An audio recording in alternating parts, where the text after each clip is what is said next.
Hello friends, welcome to home plate creations. இன்றைக்கி நம்ம சேனலில் ஒரு சூப்பரான இட்லி பொடி எப்படி அரைக்கிறதா நம்ம பார்க்க போகிறோம். வாங்க எப்படி செய்கிறதுன்னு பார்க்கலாம். அதுக்கு ஃபஸ்ட்டு ஒரு பேன் எடுத்துக்கோங்க. பேன் லைட்டாக சூடானதும் 1 கப் அளவு உளுந்து சேர்த்துக்கலாம். நான் இன்றைக்கி வெள்ளை உளுந்து தான் எடுத்திருக்கேன். நீங்கள் கருப்பு உளுந்து இருந்தால் அது கூட சேர்த்துக்கலாம். சேர்த்து லோ ஃப்ளேமில் நல்லா ஃப்ரை பண்ணிக்கோங்க. நம்ம இன்றைக்கி ஒரு பொருளும் தனித்தனியாக தான் வறுத்து எடுக்க போகிறோம்.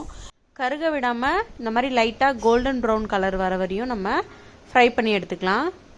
இதை வேற ஒரு பிளேட்டுக்கு மாற்றிடுங்க.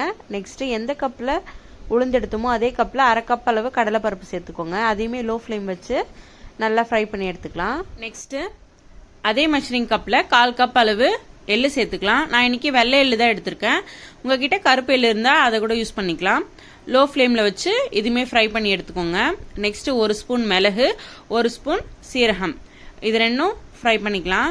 நெக்ஸ்ட்டு ஒரு கைப்பிடி அளவு கருவேப்பிலை இலை நான் சுத்தமாக வாஷ் பண்ணி தண்ணி இல்லாமல் எடுத்து வச்சுருக்கேன். அதை நல்லா ஃப்ரை பண்ணி எடுத்துக்கோங்க. நெக்ஸ்ட்டு வரமிளகா, நான் இன்றைக்கி 15 வரமிளகா எடுத்திருக்கேன். உங்களுக்கு ஸ்பைஸியாக வேணும்னா நீங்கள் எக்ஸ்ட்ரா கூட 2 ஆட் பண்ணிக்கலாம். ஆட் பண்ணி ஃப்ரை பண்ணதெல்லாம் மிக்சர் ஜாருக்கு மாற்றிடலாம். மாற்றிட்டு இது கூடவே ஒரு ஸ்பூன் அளவு பெருங்காயம் சேர்த்துக்கோங்க.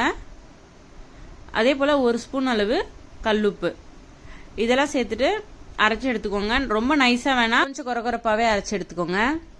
அவ்வளோதாங்க, ஒரு சூப்பரான இட்லி பொடி ரெடி. இந்த வீடியோ பிடிச்சா லைக் பண்ணுங்கள், ஷேர் பண்ணுங்கள். இந்த இட்லி பொடி ரெசிபியை நீங்களும் ட்ரை பண்ணிவிட்டு மறக்காமல் கமெண்ட் பண்ணுங்கள். சேனலை சப்ஸ்கிரைப் பண்ணாதவங்க சப்ஸ்கிரைப் பண்ணுங்கள். அப்படியே பெல் ஐக்கானை கிளிக் பண்ணுங்கள்.